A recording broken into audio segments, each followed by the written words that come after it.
మన్యం జిల్లాలో మరొక అద్భుతమైన జలపాతాన్ని రేపు జిల్లా మంత్రివర్యుల చేతుల మీదుగా ఆవిష్కరించుకోబోతున్నాం. మహాలొద్ద అనేటువంటి ఒక అద్భుతమైనటువంటి జలపాతాన్ని రేపు మనం ప్రారంభించుకోనున్నాం. జిల్లాలో ఉన్నటువంటి అనేక జలపాతాలకు తలమానికంగా ఉండేటువంటి జలపాతం ఈ మహాలొద్ద జలపాతం.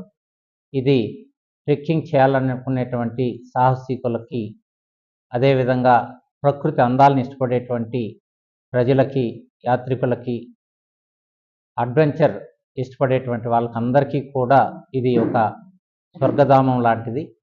అద్భుతమైనటువంటి ఈ మహాలొద్ద జలపాతం చాలా ఎత్తైనటువంటి జలపాతం. ఇది ప్రకృతి ప్రేమికుల్ని ఖచ్చితంగా ఆకట్టుకుంటుంది. ఇక్కడ స్థానికంగా ఉన్నటువంటి గిరిజనుల యొక్క కమ్యూనిటీ డ్రివన్ టూరిజం కాన్సెప్ట్లో వాళ్ళ ఆధ్వర్యంలో వాళ్ళ చేత సౌకర్యాలు కల్పించబడి రేపు జిల్లాలో ప్రారంభానికి నోచుకోనుంది.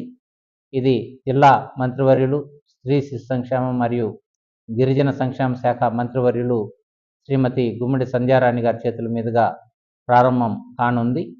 ఇక్కడ స్థానికంగా ఉన్న గిరిజనులకు ఉపాధి కల్పించడంతో పాటుగా ఇక్కడ ఒక అద్భుతమైనటువంటి గెస్ట్ హౌస్ కూడా ఒకటి కట్టడానికి ప్రణాళికలు సిద్ధం చేయడం జరిగింది. రేపు వీటన్నిటిని కూడా ఆవిష్కరించనున్నాం. స్థానికంగా ఉన్నటువంటి యువత మొత్తం కూడా నందా గ్రామం నుంచి ఒక బైకులతోటి అక్కడ ఎవరైతే ఉత్సాహంగా ఉంటారో వాళ్ళందరితోటి కూడా బైకులతోటి వెళ్ళడం జరుగుతుంది. అది కాకుండా స్థానికంగా జీపులను కూడా అందుబాటులోకి తీసుకొచ్చాం. ప్రజలందరూ కూడా ఈ మహాలొద్ద జలపాతం ప్రారంభానికి విచ్చేసి దీని యొక్క అందాల్ని తిలకించాల్సిందిగా విజ్ఞప్తి చేస్తూ ఉన్నాం. అందరికీ కూడా ఆహ్వానం పలుకుతూ ఉన్నాం.